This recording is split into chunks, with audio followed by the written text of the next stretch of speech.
大家好，我是编程界的小学生，一起来看看今天的 AI 日报。阿里巴巴发布最新视觉推理模型 QVQ Max。快手可灵 AI 全面换新升级上新 AI 音效、资产管理等新功能。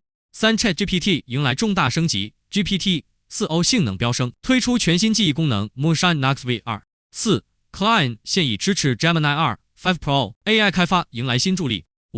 NVIDIA 推出 G Assist 本地运行的 AI 助手，为玩家提供全方位支持。OpenAI 升级 GPT-4o， 付费用户即刻体验，免费用户需再等数周。新 Midjourney V7 将于3月31日发布，重新定义 AI 生成艺术的疆界。更智能 OpenAI 推新功能 ChatGPT 可直接连接企业内部知识库。Pika 新功能发布 ，AI 视频技术让你遇见更年轻的自己。